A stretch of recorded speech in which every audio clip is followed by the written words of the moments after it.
Hello, Central. My name is Dharma DeMarco, and I'm here with our assistant principal, Mr. Squadrito, as he is retiring, and I wanted to ask him a couple of questions. Um, I believe you started your career with teaching. I was wondering why why you chose that and what you were teaching in your schools. Well, I started my career here at Central in 1993 as an Italian and Spanish teacher. I always had an ear for languages, and it was a passion for me to share that with everybody else. And then I also enjoyed coaching, so I ended up coaching the boys varsity soccer team. And then I started the boys varsity volleyball team. We didn't have one at that time. And that's how I started here in my career. That sounds really exciting. How did you transfer from being a teacher to becoming an assistant principal? I was a teacher for 10 years, and I always felt that I could reach more students by being a school-wide administrator than just a teacher in the classroom. Not that I didn't reach students as a teacher, but it just gave me a different platform.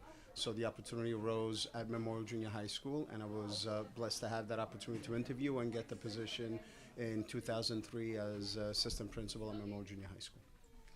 Over the past couple of years as an assistant principal, what do you think has been the most enjoyable part of your career?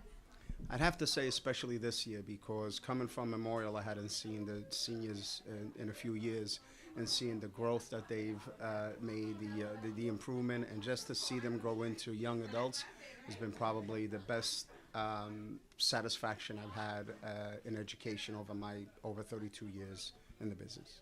Thank you, Mr. Squadrito, Thank and you. good luck. Thank you, and I appreciate it. Wake up! The Eagles here!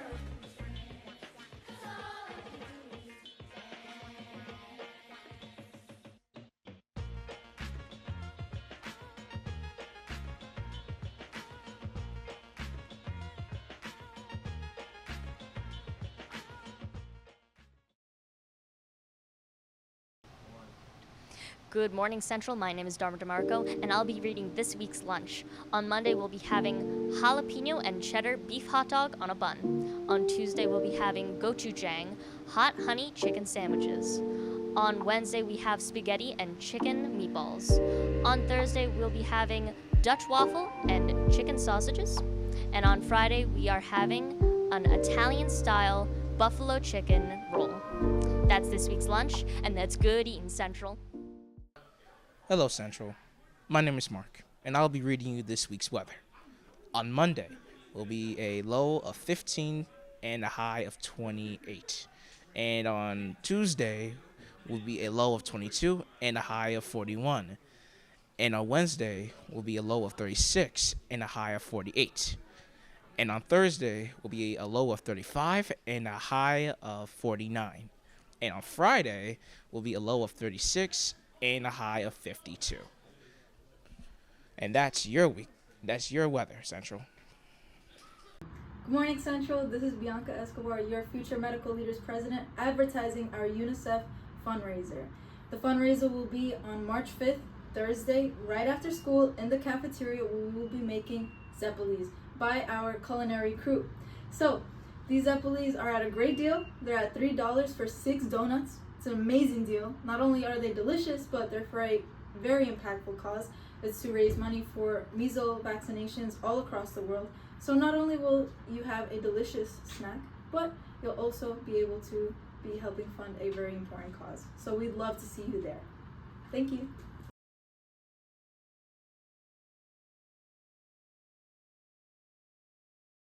Good morning, Central. This is Gabby, captain of the flag football team. I was wondering, do you guys know how to catch, know how to pull flags, know how to run, chase people down? Then I think flag football is for you. What's flag football? Think of football without the tackle. Get to pull some flags, get to wear some flashy new uniforms, and get to meet the coolest girls you will ever meet. Plus, you can even win scholarships for school when you go away for college. Who wouldn't want that? Let's show off your skills at this week's clinics on Thursday. If you're even more interested, reach out to Mr. Kelly on Teams or show up to tryouts next Monday. You got it, Central. Hello, my name is Ethan. Would you like to introduce yourself? Hello, my name is Juna Chang. I'm from Osaka in Japan, and I visit here for a MIF, the program of the program or inquiry and exploration about something. Yeah. Nice to meet you. You too. Nice to meet you as well. I have a question. What type of music do you like? I like J-pop, and also the American music I like. And for example, I like the For example, in J-pop, I like King Nu, and American music is I like the Ariana Grande and like Ed Sheeran too. Yep. I'd also like to ask, do you have a favorite Japanese movie or American movie? Thank you very much. And I like Japanese movie is like Jujutsu Kaisen 0 Part 0, and the American movie is the Avengers Endgame. Is the most favorite movie I like. Yeah. You like that one more than the Japanese movie? The Endgame? Yeah, of course. The quality is the more than Japan. Yeah. What is a typical school day in Japan like? Yeah, it's like simple. It is simple. They like the doing class and club, and I usually going to ESS, English Speaking Society. So I learning English in that club. Yeah. Okay, thank you. Ethan, you want to say something? Well, thank you for the interview. Have a good day. Yep. Hello, ETV. I'm Julian Toons, and I'm here with the great Jim Keady, activist and an advocator against sweatshops and Nike and making people have a higher minimum wage. How are you doing today? I'm very well, Julian. I want to thank you for bringing me here to your high school. I had a great experience today in your social studies class, and the energy of the students was awesome. The questions that they asked after I did my presentation was great. In college, the first issue I took on, crazy enough for what I'm doing now in terms of pushing against these big corporations like Nike, Adidas, Reebok. My concern in college, I was a D1 athlete, scholarship athlete, was a goalkeeper at St. Joe's University, and I didn't get any equipment. I had to buy all my own stuff in the fall of 1989. And I'm looking at my buddies who were on the basketball team who've got all their gear and they've got, getting enough meal money that they're buying new stereos. And I'm like, I just had to pay $90 for my own gloves. Wow. So I wrote an editorial in the student newspaper about this, and it completely transformed the athletic department. Every captain of every team was brought in. Lists were created of what athletes needed to be able to compete in their sports. That was probably the first time that I had a major impact on something. And then again, it wasn't until I got challenged. I was involved in, politically on some stuff, but it was writing this paper about Nike sweatshops for a grad school class that just galvanized and radicalized me in a way that I've been engaged in, whether it's grassroots activism on social, political, and economic issues, or electoral politics where I've served in local office, I've run for Congress. Mm-hmm. It's just become who I am. So you went to Indonesia to actually speak out against the sweatshops. Could you talk about your experience? Yeah, so after I took my stand at St. John's and I started getting invited to talk about it at schools, I was asked, or I was told at times, you don't know what you're talking about, those are great jobs for those people, you don't understand economics, blah, blah, blah, right? The competitive athlete in me wanted to prove these critics wrong, some of whom were buddies of mine that I grew up with. So I went and moved to Indonesia, and I initially went to Nike and I said, I want to go work in one of your factories.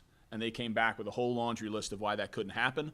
I countered every point on their list. They came back, we're not interested in your offer.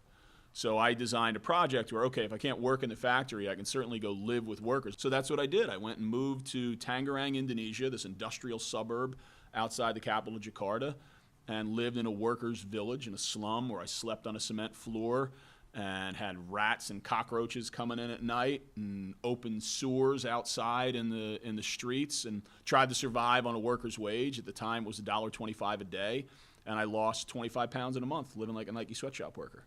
And more importantly, through doing that, through that act of solidarity, met the young, mostly young women who make the stuff that all of us are wearing right now. Mm-hmm. Like, we're covered in sweatshop blood, sweat, and tears. And I promised them, I'm going to go home, I'm going to tell your stories for you. And I thought I was going to do it for like 6 or 7 weeks. It's now 26 years later. right? I'm still telling the stories. It's tough at times, right? It's a grind, and I have battled with fear. I've battled with depression because are these forces that are exploitative, that are imperialist, yeah, they can grind you. And my last question to you, as viewers, and of course all of us in this room, what can we do to help in this problem that's going on right now? Yeah, so specific to the issue that I talked to you about today, the Nike sweatshop issue, there is a student group, a movement called the United Students Against Sweatshops. It has high school and college students from around the United States, and you can go to their website, usas.org. In a much broader sense, I hope, look, whether it's sweatshops, whether it's labor rights broadly, whether it's defending our democracy right now, pushing back against fascism and imperialism and the injustices that we're seeing, what will you put on the line so our grandkids will be saying, man, they changed that, right? And that's both the challenge and the invitation that I put out to every student that's going to watch this video, right? Find something that you are passionate about and get in the fight to make the world a better place than you found it.